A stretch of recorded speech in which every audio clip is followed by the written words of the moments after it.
Okay. Hi, everyone. My name is Ria. I'm a compulsive overeater and bulimic. Hi, thank you all for coming. Just to let you all know, I am recording this, but I'm only publishing the audio. So none of your faces and none of your shares will be put out publicly. It's just my share that I'm going to put on my SoundCloud page. So that said, thank you all for being here. Beautiful Sunday morning. Today we're going to talk about step 3, which is my personal favorite step. And although ask me tomorrow and I'll probably have a different, I'll probably say something different. But before I jump in, I do want to thank Lydia and Sue and Linda for jumping in at the last minute and doing service for this meeting. I really appreciate it. So, and going out of their comfort zones. I appreciate that too. Anyway, so let's talk about step 3. Before we get to step 3 though, let's do a quick review of steps 1 and 2. So luckily in the big book, on page 60, they do that for us. So we're going to jump in on page 60 of the big book, the second paragraph, starting with our description. And today I'm going to do things a little differently. I'm actually going to read through their description of step 3 and take breaks to talk about it as we go, because it's pretty quick and it says a lot that we need to know. Okay, so our description of the alcoholic, the chapter 2, the agnostic, and our personal adventures before and after make clear 3 pertinent ideas. So they are now going to remind you what we've already learned, which has brought us to this place. Okay, so A, that we were alcoholic and could not manage our own lives. So as you might recall, if you've been on my workshop before, is that we define someone with alcoholism or compulsive overeating or any kind of addiction as, can you stop when you want to and stay stopped comfortably? If you cannot do that, you are probably an alcoholic. So if you've come to this point, then you've probably established for yourself that you are an alcoholic or a food addict or whatever it is that you are and cannot manage your life. And if you notice, as we talked about in step 1, it does not say that we were compulsive overeaters or alcoholics because we couldn't manage our own lives. There's actually a dash between those two things. And actually, we couldn't manage our lives and we medicated ourselves with food because we couldn't deal with it. And we're going to get more into that in this step. Okay, so B, that probably no human power could have relieved our alcoholism. So that's the beginning of step 2, right? Because after everything we've tried, we haven't been able to kick it ourselves. And, I have someone who called me recently and they were telling me, I have a master's in nutrition and I've done this, this, and this, and I've done, all these kinds of things. And I'm like, then why are you calling me? If you know better, then why are you calling me? Clearly those things aren't working for you. And it's because no human power can relieve us of an addiction. It doesn't, if we, trust me, I will speak for myself here. If I could have done this myself, you think I would be here on a Sunday morning? I got a lot of stuff to do. I'm really busy. I'm really important, you guys. So like the last thing I need to do is be on here talking to you about a book written by a bunch of white dudes like 80 years ago or something. Like, who cares? But I have to, because I can't do this by myself. Okay. So that God could and would if he were sought. So that's really step 2, right? We came to believe that a power greater than ourselves could restore us to sanity. So we've come to a place now where a power greater than ourselves, we talked about this last month, that the power greater than yourself can be anything you want it to be as long as it's not you. And it has to be something dynamic with which you can build a relationship. Now, as I said before, I've heard of people say when I first came in, my sponsor told me that my higher power could be a doorknob, and that's how I got started. Totally fine if in the beginning you want to be a doorknob. But if you're here for 5 years, 10 years, and your higher power is still a doorknob, you have a problem, because this relationship evolves. We just need a starting point that we can get in there. So whatever that is for you that needs you to get in there, go. Like I said last month, I had a sponsor who said to me, if the God of your understanding doesn't work for you, fire that God and hire another one. So that's what I did. I hired a God that worked for me, and that was my beginning.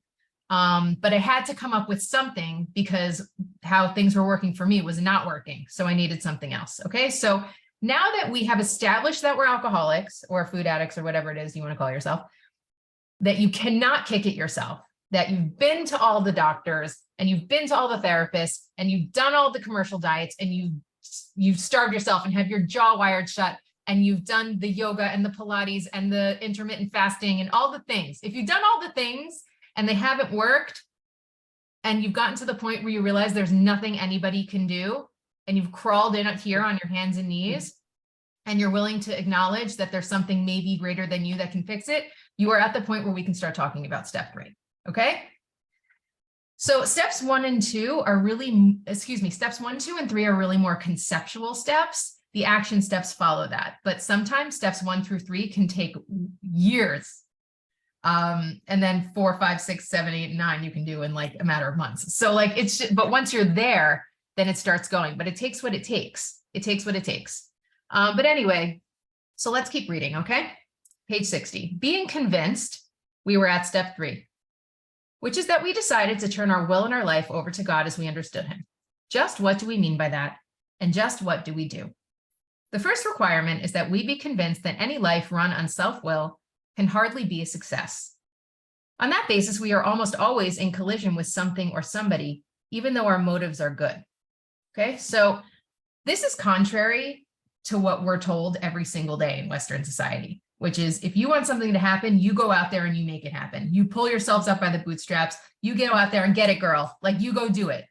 And that's not, I spent my life trying to do that. I spent my life trying to make things happen. But because I had my image of how things were supposed to go, I'm in competition with everybody else who's trying to get their image to happen. So of course I'm going to bump into somebody else. So I talked last week, last month, if you were here, you'll hear it again, last month about the TV show Charlie's Angels. And on Charlie's Angels, the episode always started with the 3 angels who were looking very cute, sitting around the speaker. And in would come Charlie's voice. Hi, angels. Hi, Charlie. And Charlie would, who was the boss, would give them their mission for the episode, and then they'd go out and do their mission. And that was totally fine. But if the angels had decided that they didn't need Charlie anymore and they were going to come up with their own missions, the show would have gotten canceled pretty fast because there wouldn't be a show. It would just be them saying, thanks, Charlie, for your input. And then they'd go shopping or something. Boring. So I want you to imagine all of us as angels who think we're Charlie. Okay. Because that's usually how we operate. We may have like a job that we need to do, but we're too busy focusing on what we think should happen. And if we're functioning in a world of angels who think they're Charlie, we're going to end up bumping into people. That's just how this works. That's what they're trying to explain to us, okay? Most people try to live by self-propulsion. Each person is like an actor who wants to run the whole show, is forever trying to arrange the lights, the ballet, the scenery, and the rest of the players in his own way. If his arrangements would only stay put, if only people would do as he wished, the show would be great. Everybody, including himself, would be pleased. Life would be wonderful. Can I just tell you, when I was in high school, I did theater. I bet you couldn't guess that. I did theater, and they hired, for my high school, they hired a professional director to come in and do the play. Okay, this is somebody who had actual credentials. And I was like, okay, I don't know what he's talking about. And I tried to direct the play. Okay, I was 16 years old. I don't know how that guy didn't just punch me in the face, but like, this is why I'm in a 12-step program now, guys. Okay, like, because I literally was the actor trying to direct the whole show. Because I didn't see it the way he saw it, and the way I saw it was right. This is how it should be. So that's what I did. And so whenever I read this, I always laugh to myself. But it's also because it's a persistent lie that we're going to talk about that I'm going to get to in a minute. Okay. In trying to make these arrangements, our actor may sometimes be quite virtuous. He may be kind, considerate, patient, generous, even modest and self-sacrificing. On the other hand, he may be mean, egotistical, selfish, and dishonest. But as with most humans, he is more likely to have varied traits. So in other words, many of us develop our traits, our personalities, our coping mechanisms, not based on relationships or even life skills, but based on what we need to do to get what we want. Which is why for a very long time, I really had no idea who I was, because I was really busy learning how to be a people pleaser and how to read the room and how to be funny so that people would like me, so that I could feel safe, so that it was never about other people. It was always about me and what I needed and what I needed to happen. And so when they talk about this person being kind, considerate, patient, and generous, a couple weeks ago, we had my son's bar mitzvah and my uncle was there, and it was really funny. Somebody made a speech about how important it is that when you see somebody have a need, your job is to ask them how you can help them. So my uncle said, my take on that is that if you see someone have a need, you can ask them if they need help, but silently pray that they say no, so you don't have to do it. Which is, that's basically it. It's not that you want to be nice, it's that you want people to think you're nice. I don't want to be a good person. I just want a reputation of being a good person, because it has nothing to do with who I actually am. It's what I want to happen and how I want to feel and what I want the world to look like. So I never learned to cultivate an actual personality that was my own, that was authentic, because it was, okay, how do I play this game? How do I get what I want? How do I get what I need? And that's why I developed this sense of my insides and outsides not matching. First of all, I didn't even understand my own insides because I never took the time to really know what my preferences were. It was, what are your preferences and how do I make mine match yours so that you'll like me so that I'm okay?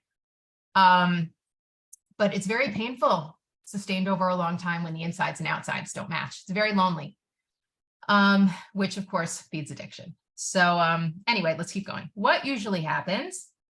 The show doesn't come off very well. He begins to think life doesn't treat him right. He decides to exert himself more. So there's a speaker I really like. His name is Sandy Beach. He's an AA speaker. I highly recommend YouTubing him. And he gives this example of this guy who is cast in a play as a janitor. And his job in the play is to literally sweep the stage. That's the job. And rehearsals start and the actors start coming, and this one has this part, and this one has this part, and this one's the star, and this one's the ingenue, and this one's the hero, and this one's the comedy, and the play's happening, and this guy's just sweeping the stage.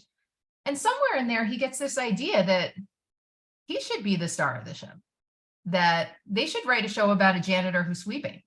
And that's a way more interesting story. And he starts getting bitter about the fact that there's a whole other play going on when really the play should be about him. Why can't I be one of those people? Why can't I be the ingenue? I place myself in a position where I say, but wait a minute, I have this image about how things are supposed to go, and they don't look like that.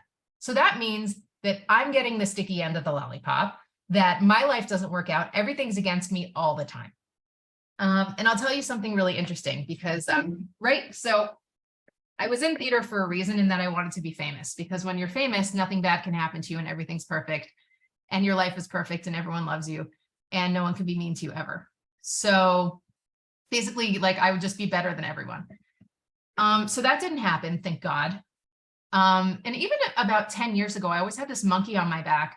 Even later than that, like, oh, I need to accomplish, I need to be more, I need to do more, all that like Western crap that doesn't mean anything. But anyway, to the point where I had to really like do some work around it and ask myself, like, what was it that I really wanted? And deep down, it was that I didn't want to be forgotten. I wanted my life to have value. I wanted to be important. And I realized that being important had nothing to do with it happening on a grand scale. It had to do with making contributions that I might not even know about, particularly, through program and through my children. Long story short, I end up becoming friends with this person who I really like, and she is now the star of a show on Netflix. And she has asked me, so I'm working with her, I'm a professional writer, so I'm ghostwriting her book. And the show dropped recently, and this woman is a star. Like, she just skyrocketed, she's really famous now. And I'm waiting for the jealousy to start, and it's not happening. If anything, I feel so relieved that she has to do all that. And I can stay home and like have my routine. I can like sort of be on the periphery of that excitement, but also just like go to the grocery store and have no one bother me, kind of a thing. But that would never have happened because if I had not really asked myself those questions, because really the show is supposed to be that I'm supposed to be the star. I'm supposed to be the famous one. She's not supposed to be the one who got it. She's taking it away from me, which would have ended up in a resentment, which would have ended up in self-pity, which would have ended up in sabotage of a really great work opportunity that I have right now that I'm really enjoying. It's really good for my career. But I would have let bitterness get in the way of saying, well, I'm supposed to be the famous one, not her, instead of saying, well, maybe that's not what God wants of me. mind you, I've been in this program for 20 years. This is like learned behavior over a long period of time. If you placed me in a situation when I first gotten in, not only would I have blown up that relationship, I would have talked so much smack about her that I probably would have killed my chances of ever making any kind of relationship like that ever again. But let's keep going, shall we? He decides to exert himself more. He becomes on the next occasion still more demanding or gracious, as the case may be. Still, the play does not suit him. Okay, to me, this is the second most important sentence in this entire book. The first most important sentence is in the doctor's opinion when he talks about men and women like the effect produced by alcohol, which we talked about when I talked about the first step. But the second most important sentence in this is still the play does not suit him. Okay. This is essentially the crux of our disease right here, okay? In the event, we are constantly chasing this idea that life is supposed to look a certain way, be a certain way, feel a certain way. We're supposed to have this, this, and this. We're supposed to have this kind of house and this kind of partner and these kind of kids and this kind of job. And this is how it's supposed to be. And if something is hard or difficult, something is wrong and I need to fix it. Even if by some manner of extreme manipulation and wrangling, I was able to make everything in my life line up exactly the way I wanted to, there will always be something niggling in the back of my head saying something's off. I don't feel there, like something's missing. That is what this means. Still, the play does not suit him because the play will never suit us. That is the crux of our problem, that restless, irritable, and discontent they're talking about. That doesn't go away. Even if all the outside things are lined up exactly the way we think they are, we'll still be restless, irritable, and discontent. And that is why the play will never suit us. And that is our problem. Our main problem, really, aside from that, is that we live under the delusion that if we make the play outside of us better, that restless, irritable, and discontent will resolve, that we'll be okay after that, when really it's the opposite. We have to start treating the play on the inside and change our perspective of how the world's supposed to go. So that, and then that way, whatever happens on the outside, it's cool. That's the difference. We have to learn to flip our way of thinking. And that that's why we're working these steps. Because as I said before, we have this restless, irritable, and discontent that we medicate with food. Once you take the food away, nothing's changed except I have no medication anymore. So now I'm really in trouble and I'm really uncomfortable. So the only way I'm not going to be uncomfortable anymore is I have to go inside and change the way I look at things. I have to change the way I look at the play. I have to remember that I'm the angel and not Charlie. That's what this is. So let's keep going. Admitting he may be somewhat at fault because God forbid I actually take accountability for something, he is sure that other people are more to blame because it's their fault. Most people I know are unable to take full accountability for things, because it means that I have to do work. I have to change. And honestly, I can't hold it against them because it's way easier to stay in a problem than it is to actually work on a solution. So, it makes sense. It makes sense that it's your fault. It's this situation as to why I feel so uncomfortable. And I've been guilty of this for years. When I married my husband, we've been married for 16 years at the end of this month. In the first 10 years, I think in the total of our marriage, we've moved 9 times. Some of them for actual practical reasons, but a couple of, say like 3 or 4 of them was because I got restless. Because, if we move there, it'll be better. If we go there, it'll be better. I'll feel better if we live here. Because the play never suited me. I lived under the delusion that if I changed my external environment, my inner environment would be okay. But it's the opposite, which is why now my husband and my family and we emigrated to Israel from America 2 years ago this July.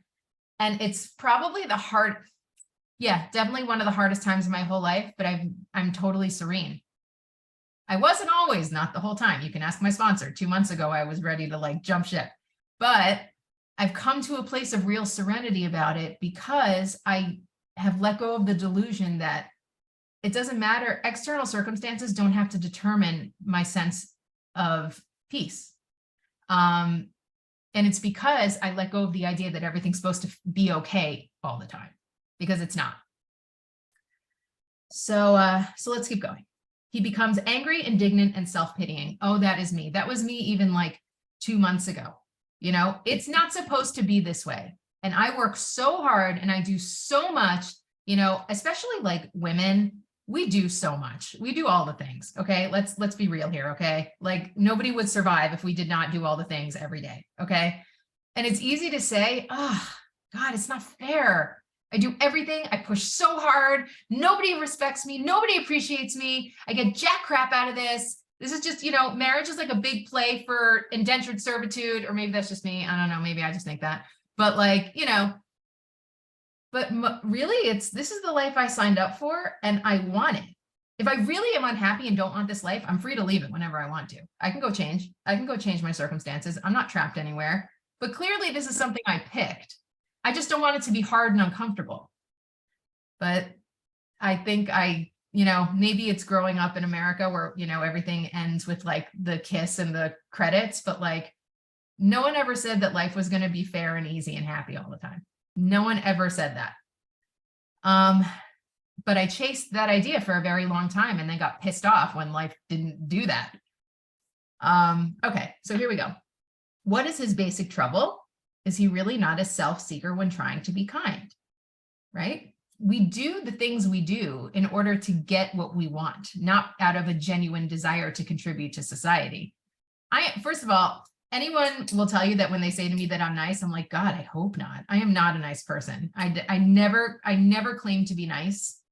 I do claim to be a good person and I claim to be kind most of the time, but I'm not interested in being nice. I used to want to be known as nice, but now I could care less. But my point was not that I wanted to be a nice person. I wanted to be known as a nice person. I'll do whatever it takes to get what I want. I'll manipulate this one. I'll flirt with that one. I'll talk crap about that one. I don't care. I want to get what I want and I'll do what it takes. And when I don't get what I want, or this one doesn't do what I directed them to do, I feel bad for myself. So what do? I go eat over it. So it's not the food that's the problem. It's the way that I'm living that's the problem. And it took me a long time to get that in my head because my story was, well, I'm abstinent now and I'm going to be thin. And I eventually got thin and then everything's going to be perfect. I'm going to like, you know, meet the guy and then we're going to fall in love and that's going to be that. But I didn't realize that when I got thin, I was probably even more angry, more rageful, more anxious, more fearful than I ever was at 250 pounds, because at least at 250 pounds, I had something to take the edge off. Now I just was a thin sociopath, just walking around looking like a normal person, but I was not. So I had no choice. I had no choice but to either go back to the food or work the steps, which is why I worked the steps, because for me, at that point, going back to the food was not an option. So I remember when I first got into program, someone said to me, we don't work the steps to get abstinent. We get abstinent to work the steps. And I was like, yeah, okay, thanks for that. I just want to go to the Gap. Thanks. But then once I got to a normal size body and I was abstinent and I realized how unhappy I was, I got it. Because if I don't work the steps, if I don't change the way that I'm living, I have no choice but to go back to the food because life is too damn hard without it. I hope I'm making sense here. Yeah? Okay, good. Bye. All right. Is he not a victim of the delusion that he can wrest satisfaction and happiness out of this world if he only manages well? The word rest, by the way, is a great word. It means to forcibly pull something, right? It's not just like I'll open myself up to the universe and see what comes. It's I'm going to beat everyone down and take what I want from this. You know, it's like a riot. I'm just going to get in there, get what I need and get out. But his goal is satisfaction and happiness, thinking that I got to go out there and go get it. And I'm the only one who can get it for me. And you are in my way of getting it.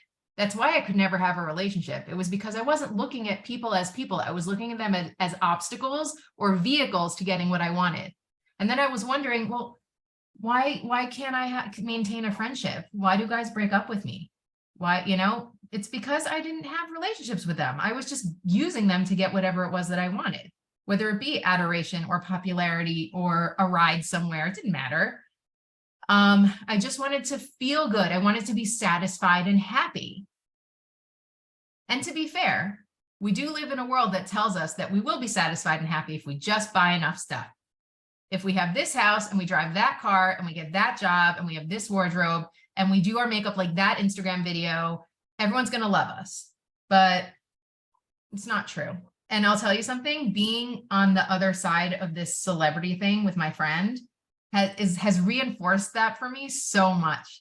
Because while this person is showing up on the news and on the podcasts and on social media and they're everywhere, she's also freaking exhausted. Because like she's leaving her family, she left the country, came back, is leaving again 2 weeks later. Her kids are here. You know, it's hard. It's not fun. It's not fun. But for me, I thought, well, I would want what she has because now everybody loves her. But I'm seeing things for what they are now, that there is no perfect anything. And even if I achieve those things that I'm told I should want, even when I have them, it still won't be enough because it's an inside job, not an outside job. Okay. That's halfway, Rhea. Sorry, where are we? How much time? That's halfway. Halfway. Thank you so much. Is it not evident to all the rest of the players that these are the things he wants? Like, duh, you guys, isn't it obvious that I'm the one who's supposed to have this? Like, get with the program. The other people's needs and desires and thoughts were literally irrelevant to me. Like, I don't care. I would look like I cared and I would listen and look like I was listening. I don't care. I genuinely do not care. And do not his actions make each of them wish to retaliate, snatching all they can out of the show? And I've seen this in relationships where, especially in parent relationships, where the parents have an agenda for the kids, where the parents their kids with the goal of this child turning out like something, like you need to be like this so that I'll feel good. And oh, those kids, like they just push right back. Thank God I had a great mom who demonstrated for me how important it is to raise children as they are, just to see them who they are and give them what they need. But I have unfortunately have seen a lot of parents make the mistake where they're like, my sense of success and self-worth is in raising children who end up like this. And it's so damaging. It's so damaging. And in the family dynamic, if the parent wants, validation or attention or anything, there's just, it's a grab for whatever we need as opposed to like sharing and communion. I see it and it's very, very sad.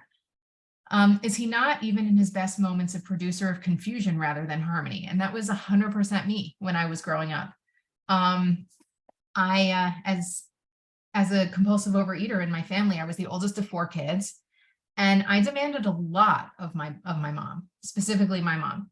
She was taking me to the diet places. She was taking me to the eating disorder place. She moved with me to North Carolina for a month so I could stay at this like diet and fitness center down there, and constantly taking me to the therapist and the this and the that, to the point where, very recently my brother said to me, for a long time, I had a lot of resentment against our parents because they gave you so much and really did not give us what we needed.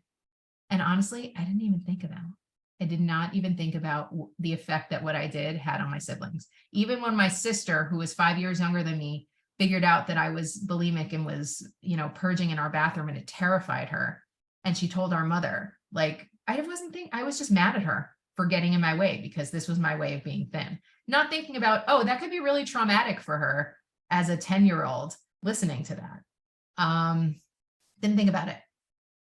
Because it was all about me. So yeah, I produced confusion rather than harmony because I wasn't in it for them. I was in it for me. Our actor is self-centered, egocentric, as people like to call it nowadays. He is like the retired businessman who lolls in the Florida sunshine in the winter, complaining of the sad state of the nation, the minister who sighs over the sins of the 20th century, politicians and reformers who are sure all would be utopia if the rest of the world would only behave, the outlaw safecracker who thinks society has wronged him, and the alcoholic who has lost all and is locked up. Whatever our protestations, are not most of us concerned with ourselves, our resentments, or our self-pity. So all of these examples are people who are looking outside of them and pointing and saying it's their fault that things are this way. No, not really. If you're unhappy, it's on you. And mind you, I'm not saying that there isn't such a thing as depression and there isn't such a thing as mental illness. And there are situations that are for sure untenable, no question. But at the end of the day, if I have that restless, irritable, and discontent, if I'm uncomfortable in my own life and my own skin, no amount of food is going to fix that. It might distract me for a while. It might take the edge off for a little bit, but then I kick off the addiction and then I just have two problems.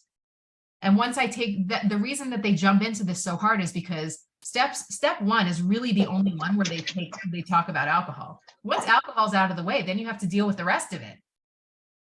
Alcohol, step one is the only step where the word alcohol is used. After that, it's okay, how do we deal with what's going to happen when we take the alcohol away? So that's what we're doing here. That's what they're saying. Your alcohol, the alcohol, the food, whatever it is not your problem. You are your problem. You have to change your mind if you're going to get better. I cannot say this enough times. Okay. Selfishness, self-centeredness, that we think is the root of our troubles, driven by 100 forms of fear, self-delusion, self-seeking, and self-pity. We step on the toes of our fellows and they retaliate. Sometimes they hurt us, seemingly without provocation, but we invariably find that at some time in the past, we have made decisions based on self, which later placed us in a position to be hurt. Okay, so let's talk about this. They're talking about selfishness and how it manifests. So here it says that selfishness manifests in 4 main ways: fear, self-delusion, self-seeking, and self-pity. Okay, so self-delusion, it can also be called dishonesty. So fear is, I want what I want and I'm afraid I'm not going to get it. Dishonesty is, I want what I want and it's your fault that I don't have it. Self-seeking is, I'm going to do what I want in order to get what I want. And self-pity is, I didn't get it, everyone's against me, kind of a thing. Okay, but it's always that sense of me, I want, it belongs to me. There's no sense of you or a sense of the world around. It's just, this is what I want. So when we step on the toes of our fellows, of course they're going to retaliate.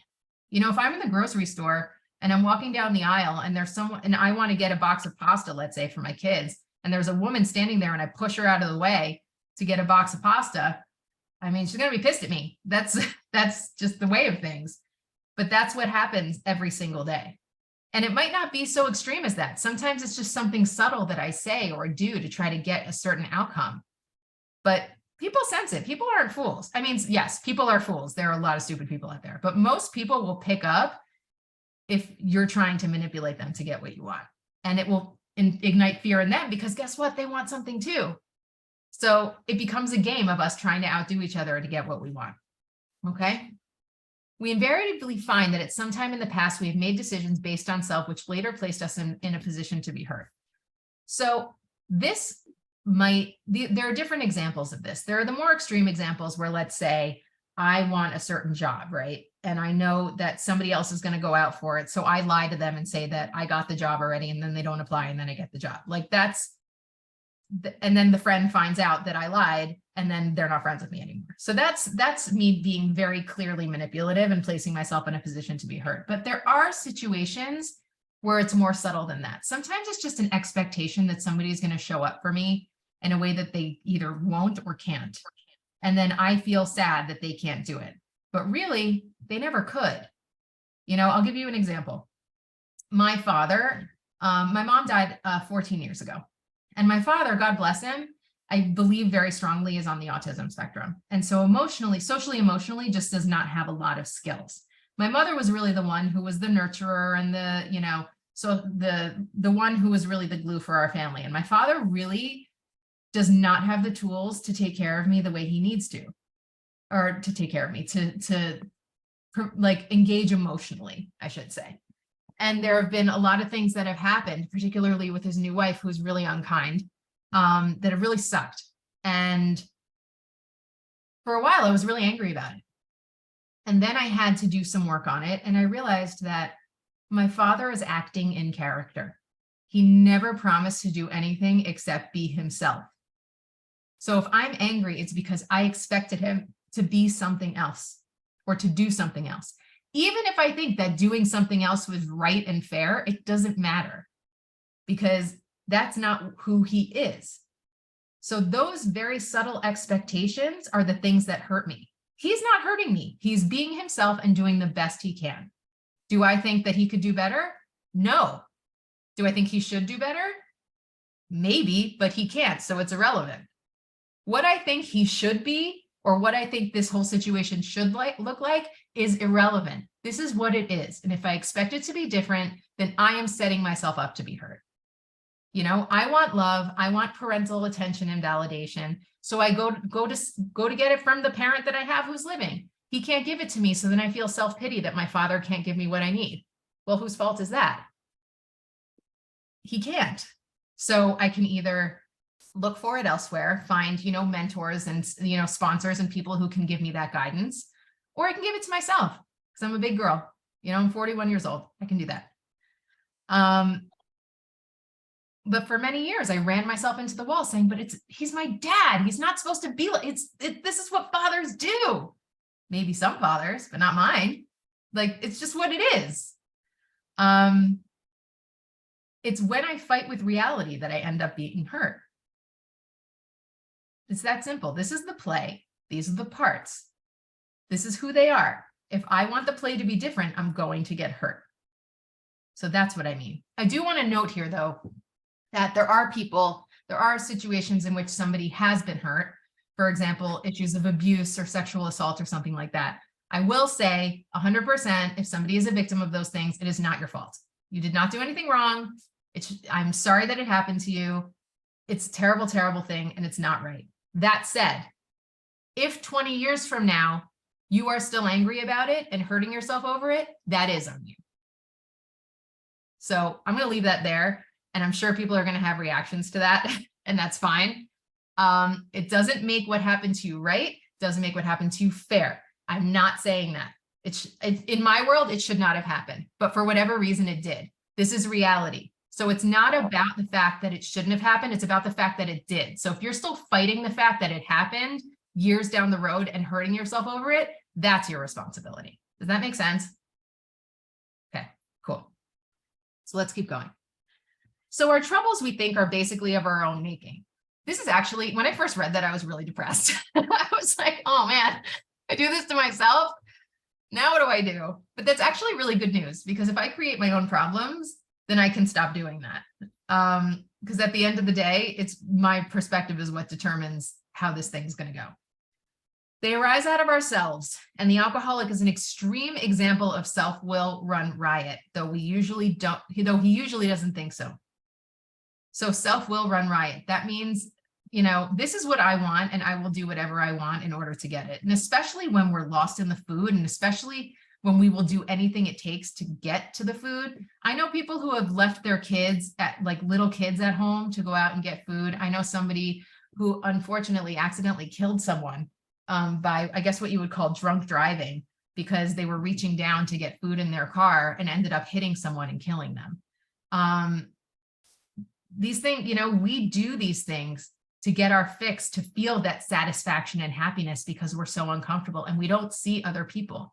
When I was in the food, I was like a raging bitch to people, even my friends. I remember going to a film festival with a friend of mine and just like snapping at her the whole time, because I was so terrified and like trying to get food in and being angry that I couldn't stop eating, and angry at her. Like, I was not pleasant to be around. And it's because I'm just so uncomfortable. Get out of my way, get out of my space. And people don't understand that. They don't understand the torture that it is to be an active addiction. And if they try to get close, it's like, just stay the hell away. So I totally understand not only why, you know, marriages and relationships suffer, not just due to the unreliability of the addict, but because emotionally it's really hard to deal with someone in active addiction, because all they're focused on is themselves. And even after they get sober and they want credit for being sober, they're still assholes.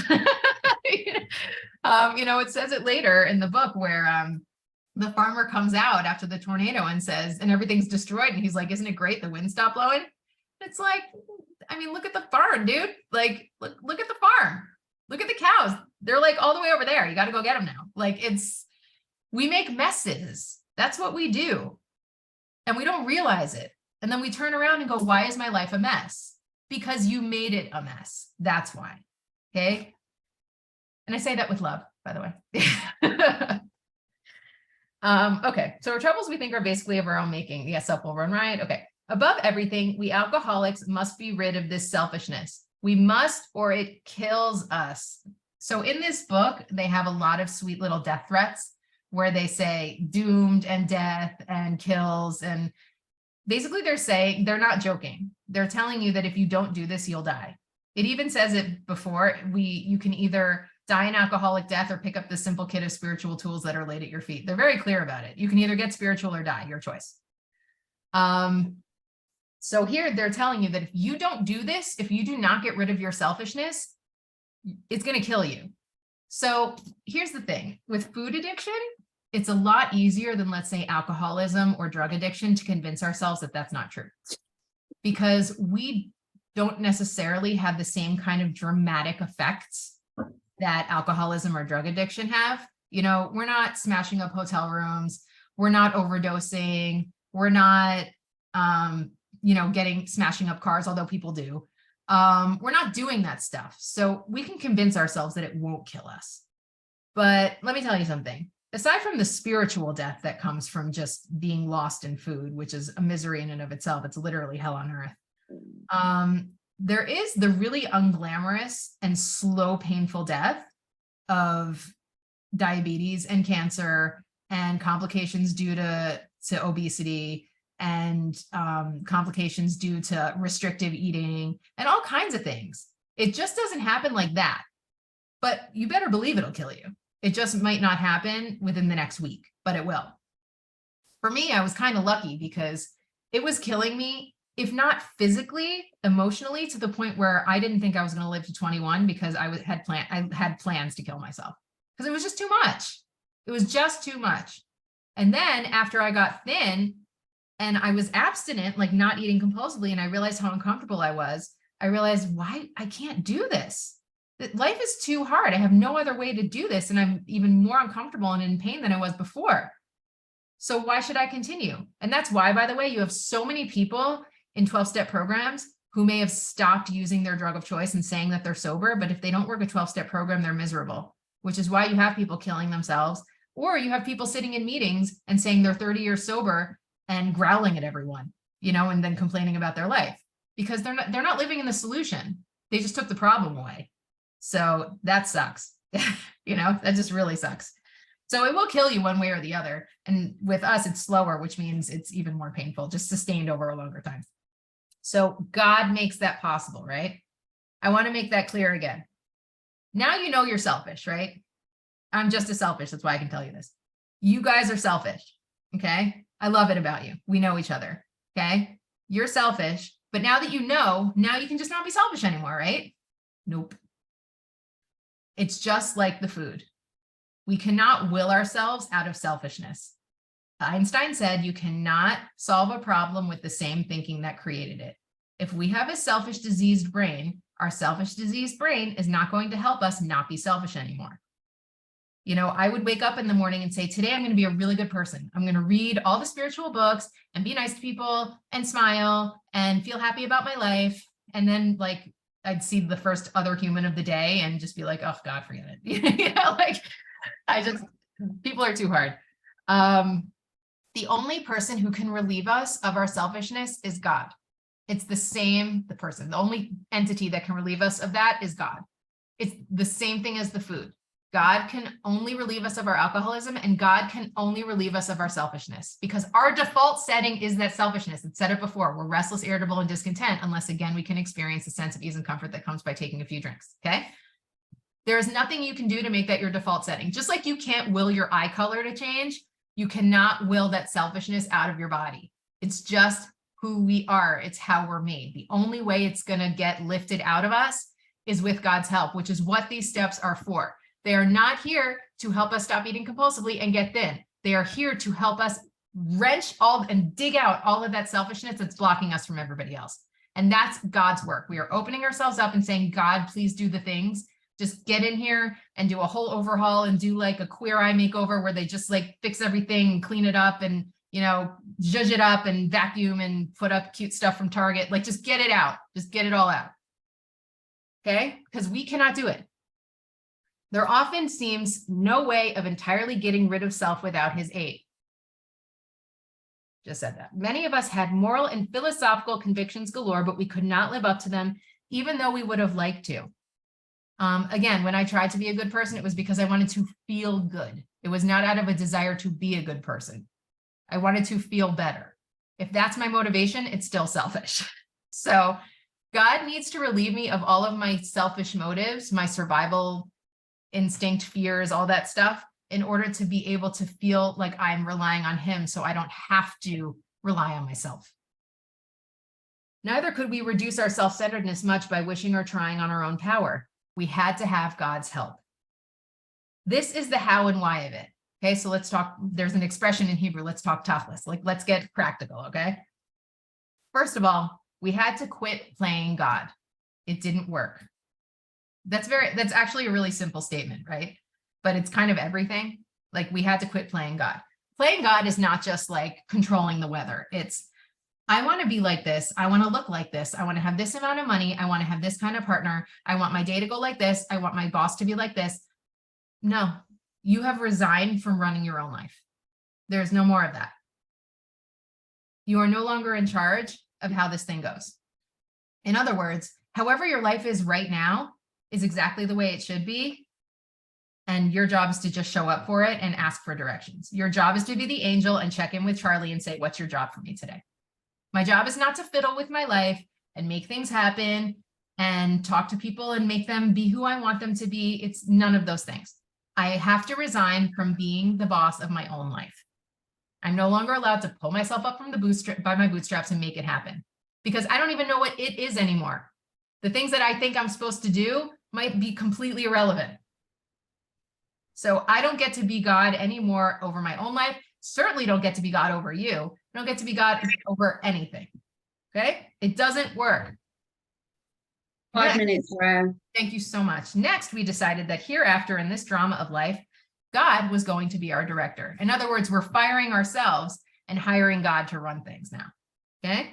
He is the principal, we are his agents. He is the father, and we are his children. Most good ideas are simple, and this concept was the keystone of the new and triumphant arch through which we passed to freedom. And by the way, some people really don't like this idea. Well, I don't want to. Like, I don't want to turn over my life to this God that who knows and let all these things happen to me. Listen, I'm not here to convince you that God exists. I'm here to convince you of the need for God. The fact of the matter is you're here in a 12-step program because you have a problem with food. If you could do it by yourself, you would. So clearly you're here because you have a problem. The only solution you have is this. So you can either continue fighting with God and trying to run your own life, or you can be free. Your choice. It's really that simple. God can be in charge, or you can. And the amount of peace and serenity you have in your life is directly proportional to that. When we sincerely took such a position, all sorts of remarkable things followed. We had a new employer, which we already know because we fired ourselves and hired God, right? Being all powerful, he provided what we needed if we kept close to him and performed his work well. So notice that it didn't say he provided what we wanted. He provided what we needed, because sometimes what we want has nothing to do with what we actually need. But God's going to give us every single thing that we need. Established on such a footing, we became less and less interested in ourselves, our little plans and designs. More and more, we became interested in seeing what we could contribute to life. As we felt new power flow in, as we enjoyed peace of mind, as we discovered we could face life successfully, as we became conscious of his presence, we began to lose our fear of today, tomorrow, or the hereafter. We were reborn. So these are the third step promises. I'd like to compare these, if you don't mind flipping back to page 52, to the bedevilments, which we talked about last week. Here they describe what it's like even after we've stopped drinking, but we haven't had a spiritual experience yet. We were having trouble with personal relationships. We couldn't control our emotional natures. We were prey to misery and depression. We couldn't make a living. We had a feeling of uselessness. We were full of fear. We were unhappy. We couldn't seem to be a real help to other people. So if you compare these two, one is when we're running our own lives, and the other one is when God's in charge of our life. So I don't know about you, but the second one seems a little bit better to me. It just seems like a more appealing option, just saying. And it basically means that we no longer have to worry that we're not going to get what we need or that we're going to be taken care of. Because once we really engage in that relationship and start to really trust and rely on our higher power, that fear that we're not going to get what we need is gone, which means that we don't have to finagle and work through people and have to do that. Just know that things are going to come and it's going to be okay. That fundamentally, it's always okay. And I had that experience when I sat in meditation after doing a 7-step, and I went to a place where I knew that God's presence was in the room with me. And I say that with full seriousness. I knew that God's presence was in the room with me. But to this day, I can't tell you what God is, but I do know that my experience of sitting with God was the knowledge that all is okay. It's always been okay. And all is good always. That's it. And when I know that, when I'm sitting in that, there's nothing to be afraid of, because it's always good. Everything's always good. Even when it's bad, it's good, because it's taking me to just somewhere closer to God. So if we're ready to really change our lives and change the way that we think so that we don't have to go back to compulsive overeating, so then we take step 3, right? And here's the deal. Here's a secret.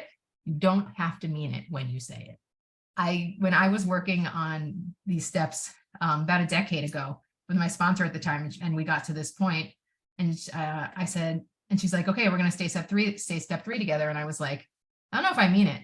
She's like, that's okay. Just do it anyway and do what I tell you and you'll see what happens. And she was right. So I invite you now, if you'd like, to say step 3 with me on page 63. Just have in mind everything that we've talked about today, and we'll go from there. So I'm going to just read this first sentence, and if you want, you can say it along with me. So it's up to you.